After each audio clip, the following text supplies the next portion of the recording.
Welcome to Command and Control, a podcast series about military command and the control measures used to orchestrate combat engagements and wars. This episode is a discussion over the C2 of the Northern Navies Initiative and the Joint Expeditionary Force with Ed Arnold from the D Group. The show is sponsored by Systematic. Systematic's world-leading command and control software, the Citaware Suite, is in use in 16 NATO countries and more than 50 militaries worldwide. Its open architecture allows complete integration with legacy systems while meeting all NATO interoperability standards, and its intuitive interface bridges language and domain barriers across alliances. In April 2026, the UK's Naval Chief General Gwyn Jenkins announced a new formation, the Northern Group of Navies. 10 Scandinavian and Baltic states, plus the UK, had agreed to come together to form a multinational maritime force designed to enhance the security of Northern Europe, the North Atlantic, and the High North. Interestingly, they're all NATO states, right? And all members of the Joint Expeditionary Force. So maybe it's an alliance within an alliance. The grouping centres on defending the open sea border with Russia, particularly the Greenland-Iceland-UK gap, known as the GI-UK gap, and the surrounding waters where Russian activity has, according to the UK government, increased by 30% over the past 2 years. So what do we know about this new, or maybe it's not so new, idea? Well, the initiative seeks to create a hybrid fleet with increased mass, survivability and lethality, all buzzwords straight from the military neophilia Bible. It's designed to act as a more rapid response capability in a crisis compared to NATO's larger, slower force structures. The plan plans to share common digital networks, logistics and ammunition stockpiles. Now, all this sounds great, particularly for the UK. A lack of Royal Navy units until 2035 means that the security of the UK homeland from Russian attack depends on others who've thought ahead and have the capability. What is less clear is why the UK is the framework nation. Can the other 9 members of this initiative be so impressed with an underpowered aircraft carrier they're blind to what the UK has done in terms of divesting itself of platforms in order to operate a rather underwhelming and unreliable 20th century power projection capability? More importantly for us, the UK position in this concept is to lead and command, which left me wondering, what makes the UK the right country to lead and command this group? And why is Northwood, outside London, the place to do it from? So to my guest today, I wanted to get to the bottom of command and control areas of this conundrum. That involves going back to the core organisation from which this idea is based, the JEF, the Joint Expeditionary Force. Ed Arnold has been covering the JEF since its inception and has a better understanding of it than almost anyone else I know. Ed is no simple cheerleader though. He's been highly critical of it, as he has been in lauding its successes. Ed himself is now a strategy consultant and programme director of the D Group's National Security Working Group. He's experienced across the public and private sector, including within consulting, intelligence and academia. Notably, Ed was previously a British Army officer of an infantry bias. His military career was primarily spent overseas, including deployments in Afghanistan and East Africa, and a posting at the Supreme Headquarters Allied Powers Europe during the 2014 Ukraine crisis. Ed, welcome to the show. Hard to believe I haven't had a reason to get you on before now. But can we start with the basics of this? The Joint Expeditionary Force, for those not aware of what it is, how does this new concept differ from whatever the JEF is? Well, I think it's a consequence really of where the JEF is now that it's 12 years since its inception, really. And I think the genesis of the JEF was always as a defence framework. It was about initially the hard-won operational experience in Afghanistan. So a lot of the JEF nations were actually under UK command. And there was a reason why we should build on this if we can.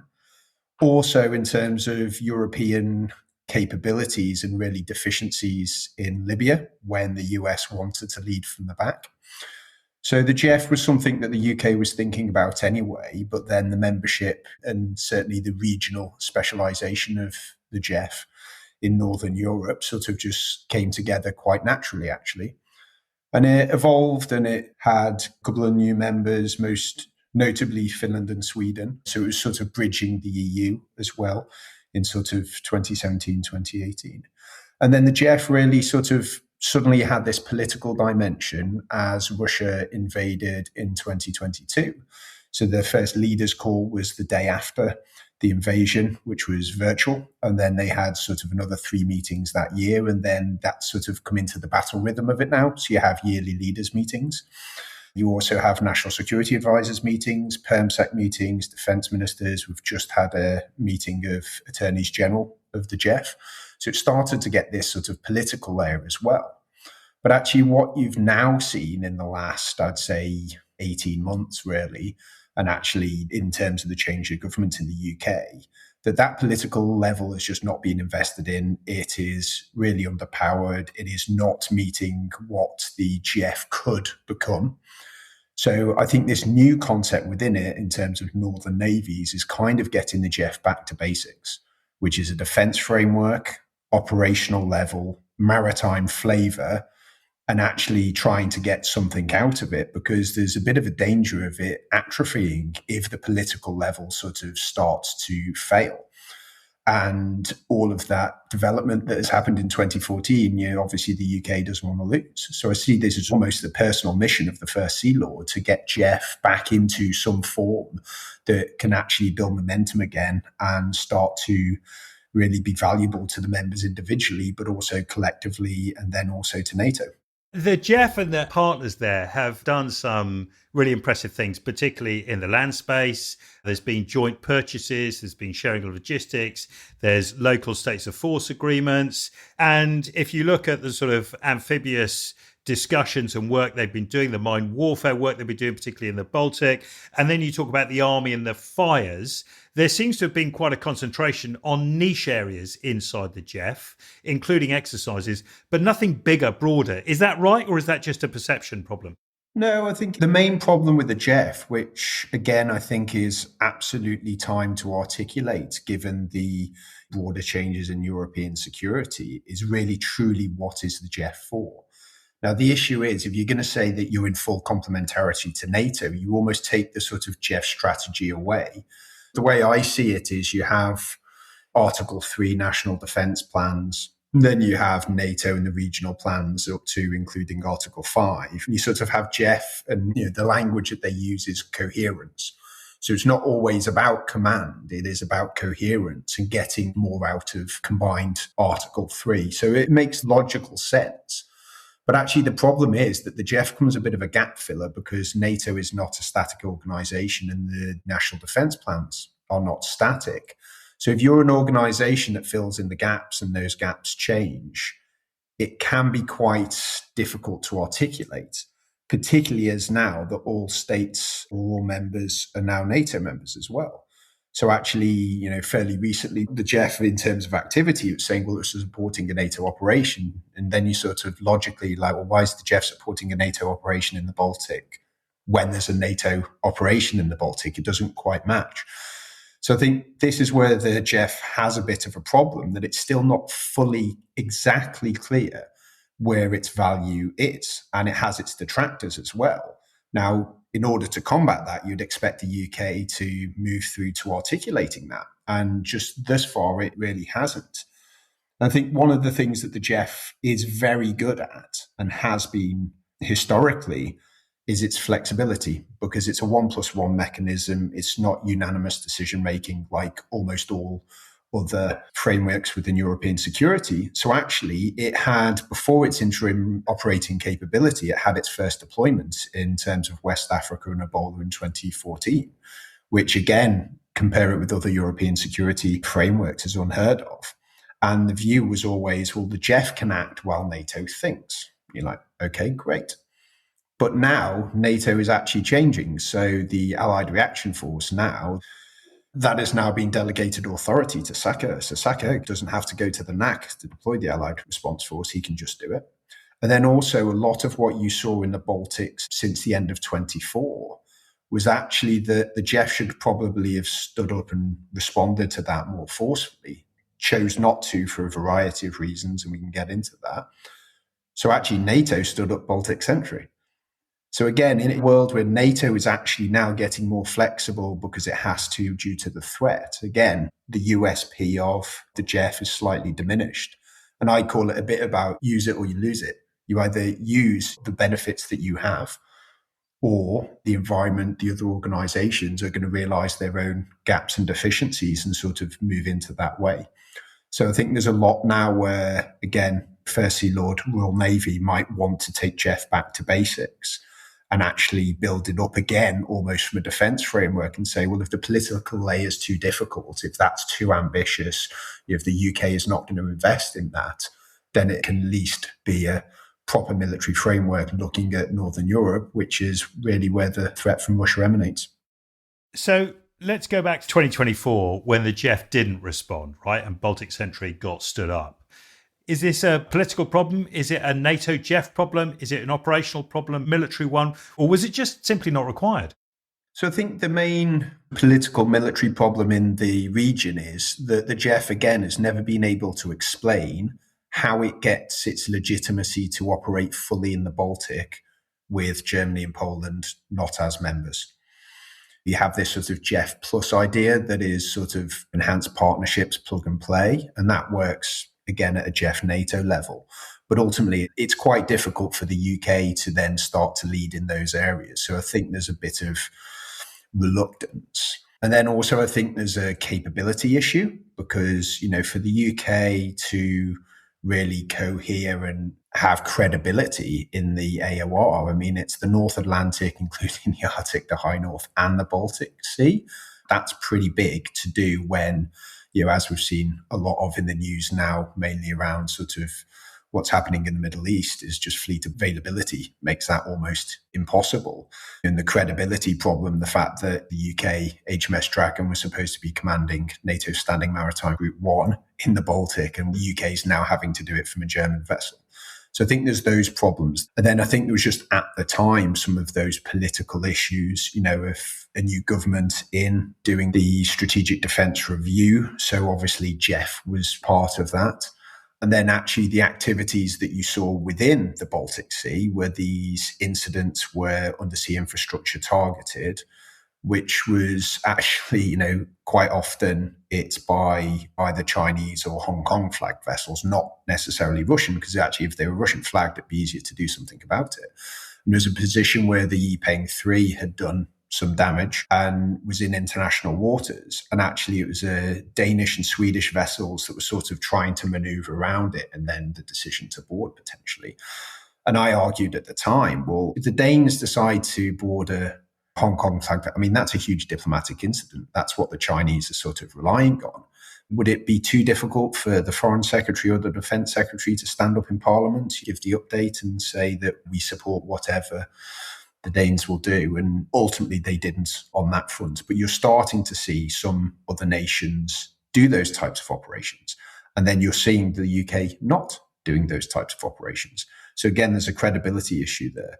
And then I think broadly this year, the main credibility issue was very political in the sense of what was happening with Donald Trump designs on Greenland and the UK being very slow to support the Danes. Now, the Danes are like-minded. They are an ally. They're a group within the JEF. They were under our command in Afghanistan. I served with them as well. And then we're not going to talk or support them diplomatically as much as the Germans or the French, then you've again got a political credibility problem.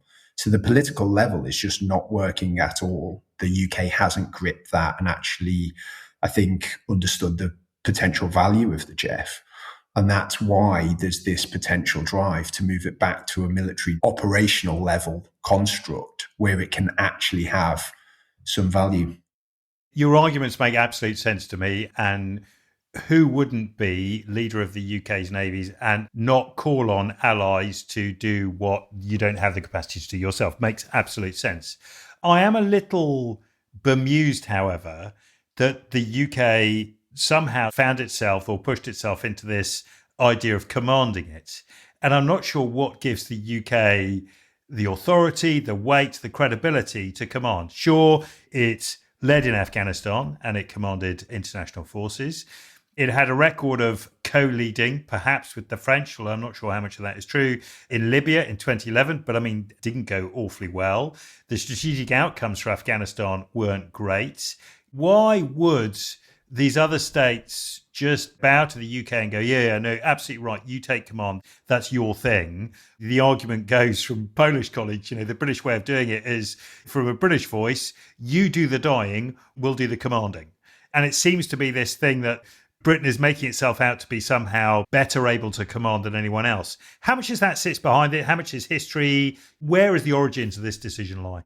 I mean, it comes from the period in 2014, and it's, I think, intimately intertwined with defence spending and sort of, again, credibility. But the issue is, so if you look at in 2014 and just on defence spending percentage metric, it's not the best percentage, it's not the best metric, but it's the one that NATO uses. The UK was the only one that met 2% back in 2014, which became the NATO target at the Wales summit that year. Now, fast forward to 26. So we're now 9th of 10 within the GEF on that metric. And I'd argue the only reason that we're probably not 10 is because Iceland doesn't have a military. So it's always going to be 10th in that grouping. And this is, I think, the issue with the GEF, that the reason it worked, or one of the reasons it worked, again, the USP, was that there was a clear framework lead, which was the UK.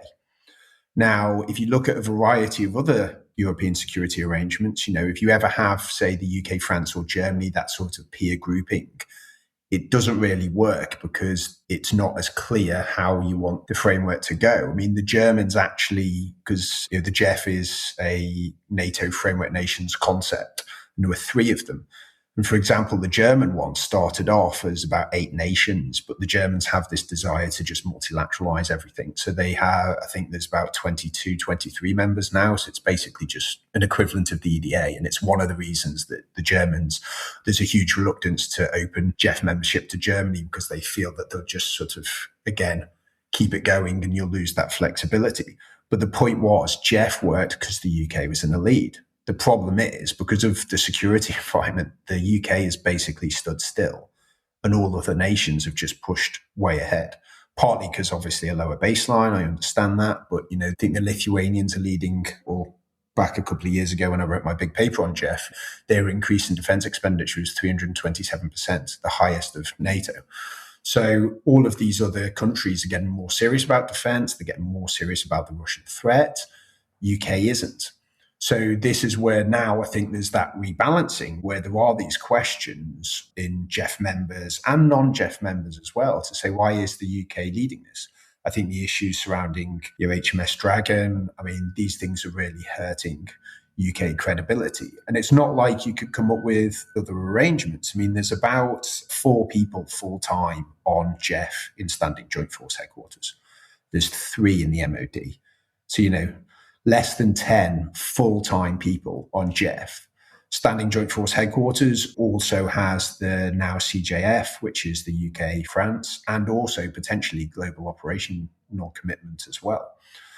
But whereas I think the GEF is moving to and could be, I mean, the whole point is if you're cohering GEF C2, or the GEF is cohering basically national plans, then the GEF doesn't actually need to do that much of the command as we see the current threat, because why would you mess with what the Norwegians currently have or the Swedes or the Finns? It's about that coherence, getting more out of it.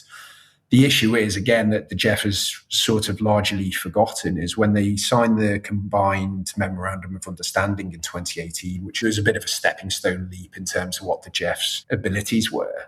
The ambition was for a deployment of 10,000, and it's never been mentioned since. So again, I always ask, is that still an ambition? Where are we going to this? Because the issue that you all know very well in European security and all of these frameworks, initiatives, etc., is it's only one set of forces.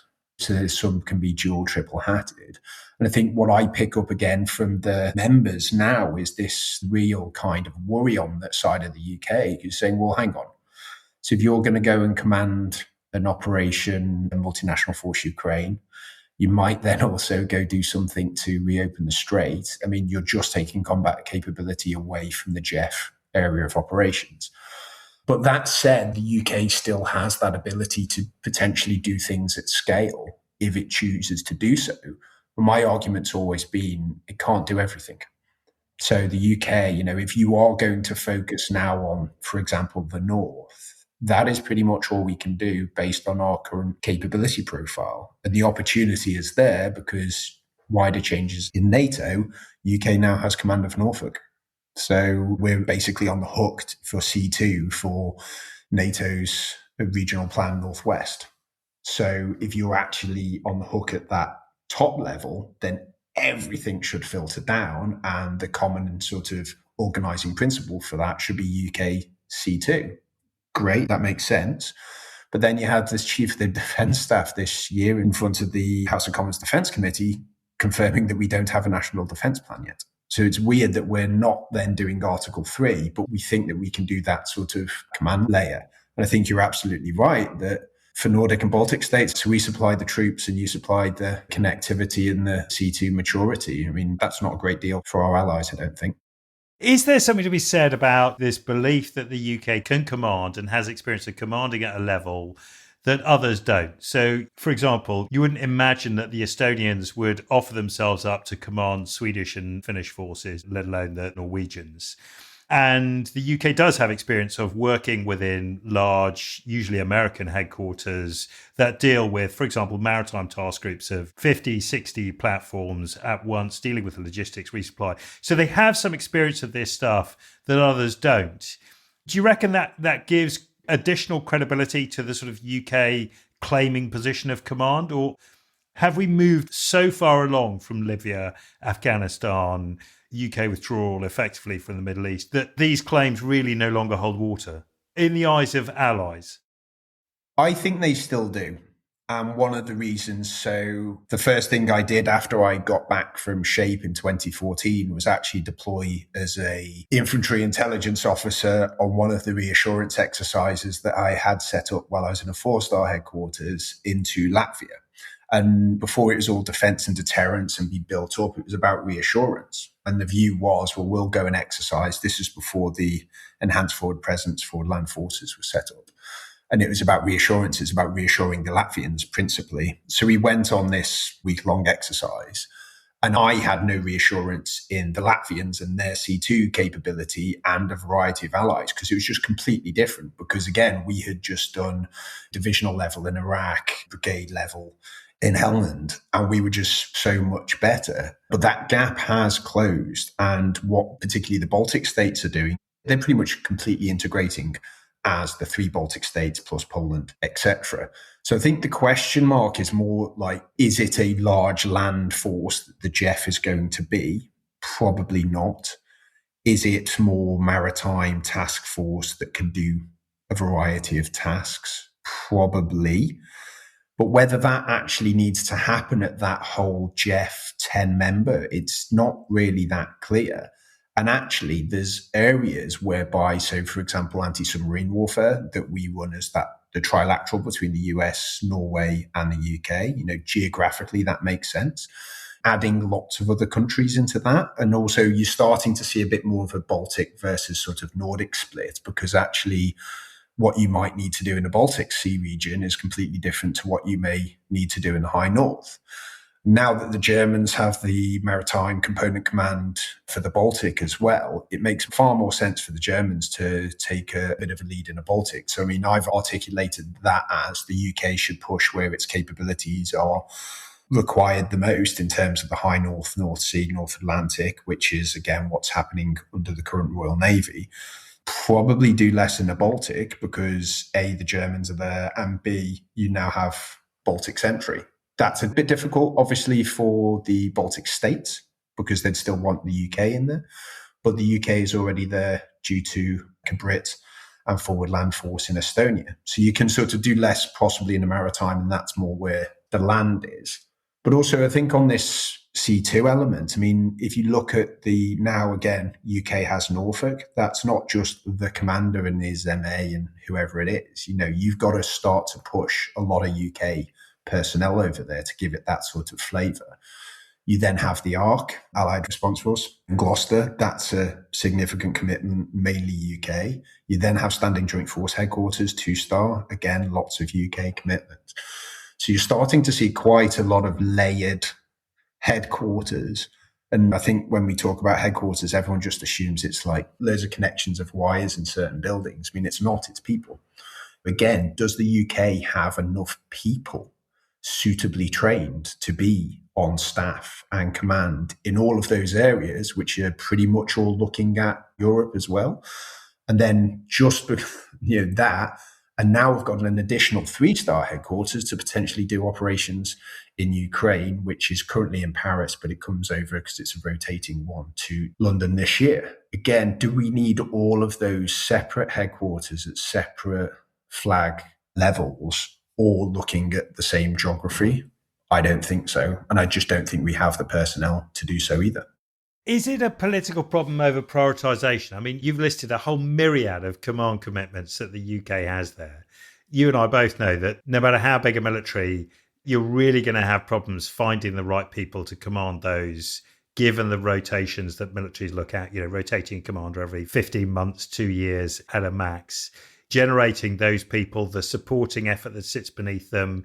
You might be able to teach the processes. But is there a requirement for political leaders in the UK to say, okay, here's our priorities. It's Norfolk, High North, Ukraine, and the Baltic. That would allow the military to do it more. But we're unlikely to see that, right? Even if you thought that was a good idea. Yeah. And I mean, I think the problem with the UK has always been we start off at the global level and then even break it down. But even if you're looking at the Euro-Atlantic, I have a paper coming out, a RUSI paper for the FCDO on this, which will be out next week, actually, which I'm making the argument that if you look at what we are starting to say in terms of where the threat is principally to the UK homeland, well, that's all, again, the North, High North. That's the likely vector of attack, whether it be hybrid or conventional from the Russians.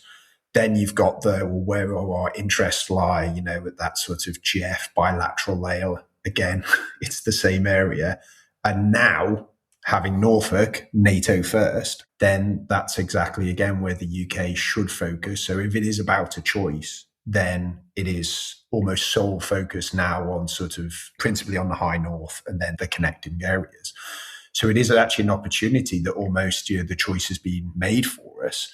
But then the resourcing, again, the C2 then would have to match that eventuality. And I don't think it's necessarily, I understand from the UK position, you don't want to let other partners down, etc. But it's the one thing where NATO is now actually in a far better place than it has been in the last 30 years, because you have the regional plans.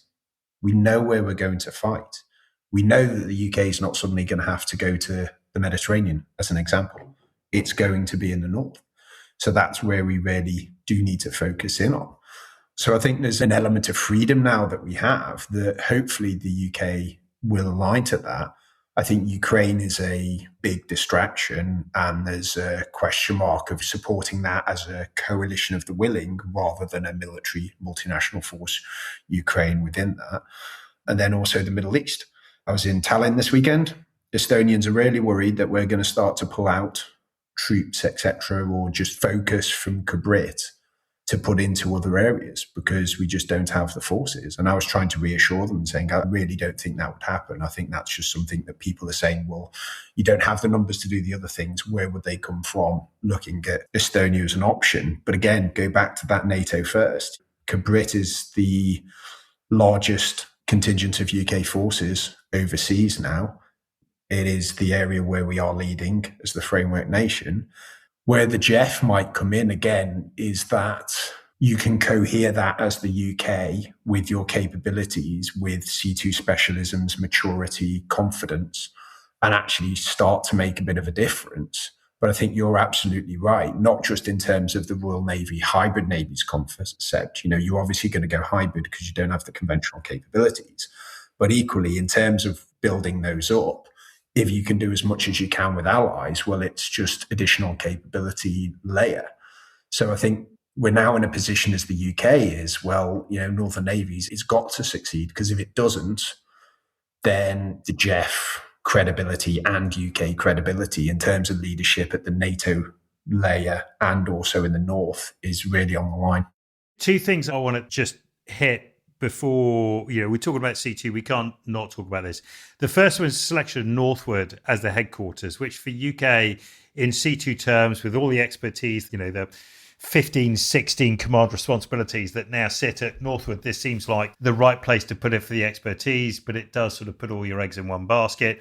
It also doesn't have the geographic expertise that you might want if you're in Bodo or Trondheim or somewhere that really is in the high north that experiences it. So the selection of that as its geographic location, I was wondering about. And the second point I want to get to probably after that point is about the command systems they want to use. But let's do the geography first, and then I'll get to command systems. I think Northwood was, I mean, it made sense just in terms of the size, what it has, and also maritime command at a NATO level being there as well, plus one of the new sort of setups for undersea critical infrastructure at the NATO level there as well. So co-location, slight change now in terms of the NATO structures changing. So the US now running MARCOM. But I mean, again, when you look at it from a UK-US bilateral there, although that command has changed, there's going to be a lot of synergies. So I think geographically, it is right. And then what the JEF has done in the last couple of years on its sort of large yearly exercises is testing C2 nodes and their deployability.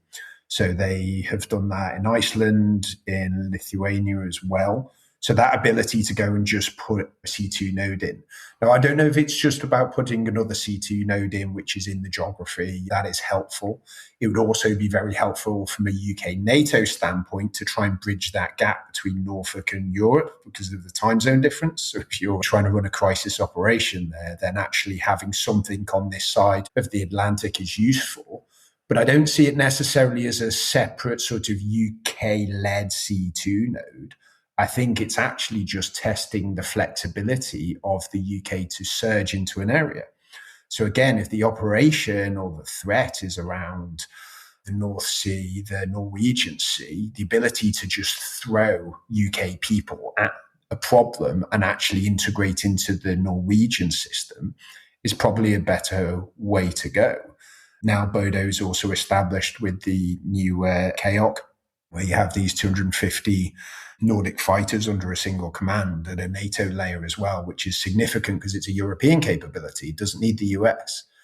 Why would the UK suddenly go in and potentially try and take that over and do our thing? Don't mess with that.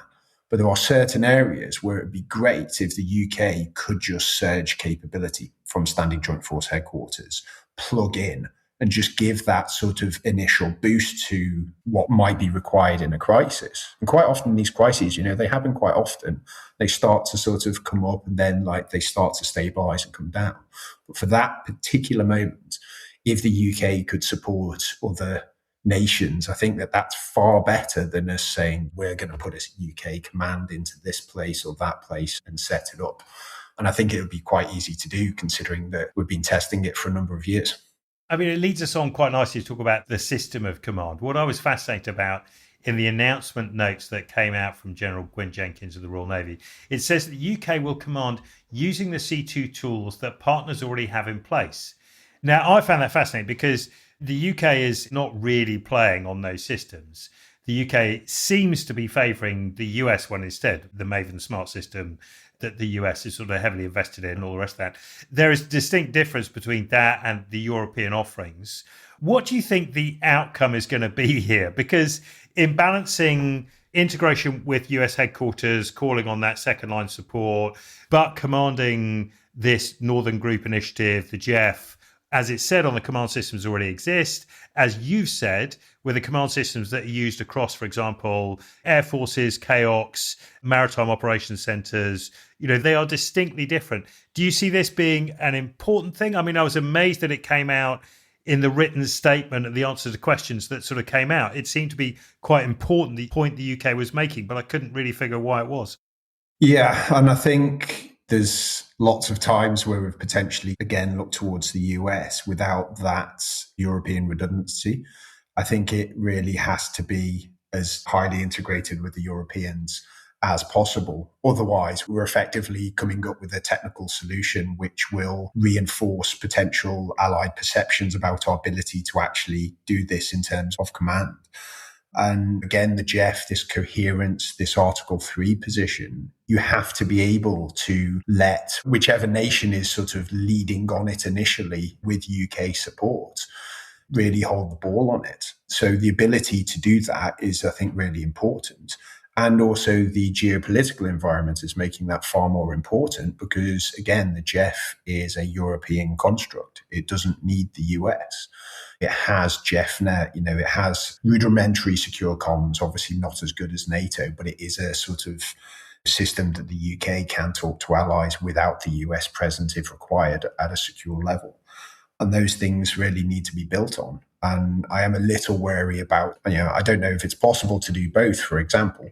But again, it's splitting the UK between the US requirements, which is still important in that area from a NATO level, even a bilateral level, with the Second Fleet, for example, up in the Arctic. But the UK cannot achieve its stated ambitions for JEF and the Northern Navies without that ability to be really in sync with the JEF. Because I think, again, there's two issues surrounding the JEF. And what we're talking about at the moment is mainly on the sort of intelligence, surveillance, reconnaissance side. There's this big area of operations. We've got to see all of this nefarious activity, which is increasing. Great.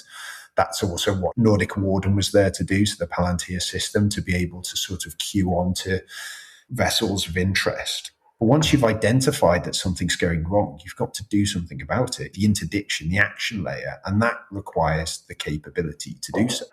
And this is where I've been pretty annoyed again about sort of the UK's handling of this at a JEF level. So in March, the Prime Minister made this speech to say, Shadow Fleet vessels, we're going to start to clamp down on that. And everyone goes, that's great. You then have a publicised meeting of JEF Attorneys General to get the legal standpoint out. And you're like, great. And as you and I know, if you're going to get the cameras out for a meeting, all the actual details already been worked out. They might sign it there, but it's been staffed prior. And that's a lot of effort. So we do that. And then over 100 vessels have now transited in UK waters that could have been the targets to do UK interdiction, to again prove that concept, to build on, to get that confidence level, again, for allies to say the UK is with you. Nothing. Whereas the Finns first boarded the Lion S a year and a half ago, the Swedes have boarded, and the Belgians have boarded. When you're operationally behind the Belgians as the UK on these types of things, that is difficult. And again, I think that might sound a bit harsh, but the reason that I'm saying it in that way is, you went to the whole point of getting the political kudos of saying we're doing something. You got the attorneys general round you made it public, and now you haven't backed that up operationally. So that's where I think the challenge is with the First Sea Lord and what he wants to do with this Northern Navies concept. It can't just be a concept. It's got to show its value pretty quickly, because otherwise it gets into, again, a bit of a delay of the Atlantic Bastion, strike and shield, etc., which is, we get the concept, where's the money, where's the capability, when's it going to be operational? So I think what the UK needs to do now in regard to, NATO commitments, but also JEF, is momentum. You've got to get those quick wins. You've got to show capability. You've got to show that the UK value here is still there, and keep adding on to that. And ultimately, this is not an internal discussion about just showing that the UK can do it in JEF. Well, you've also got to push back against the Russians, and you've got to do it to show them that you can't do this. And what you're actually starting to see now is the Russians went from deniability for the Shadow Fleet. They're now actually going to overt military support for some of these vessels. So it actually makes the job a lot harder. But it is an area whereby if the JEF can get to that point where you are having this Northern Navies concept, not just for surveillance of all of the nefarious activity that's been happening, but you're actually responding to that, and you are punishing and hurting the Russians, not just in that area, but also the war effort into Ukraine. That's pretty important for all individual members, plus NATO, and also Europe. That's where we need to get to. The question mark is, can we get there, and can we get there quick enough? Ed, a brilliant explanation. Thanks for taking the time to come on the show. We'll see where this topic goes, but on that final point from you, momentum equals credibility. It's not credibility with the UK public, but credibility in the eyes of allies and adversaries. Really important. Over the summer of 2026, we're going to run a mini-series of this show looking specifically of the future of US command and control. Not simply going over JADC2 or CJADC2 or whatever other acronym that comes up with, but rather by talking with each fighting service of the US military. Hold on to your hats for a bit of a roller coaster as the US Army, Navy, Air Force, Marines and Coast Guard, as well as a special episode on the future of battlefield health and how C2 of that joint function fits in as well. The show is sponsored by Systematic. Systematic. Join your partners and allies already using our cutting-edge C4 ISR sit-aware suite.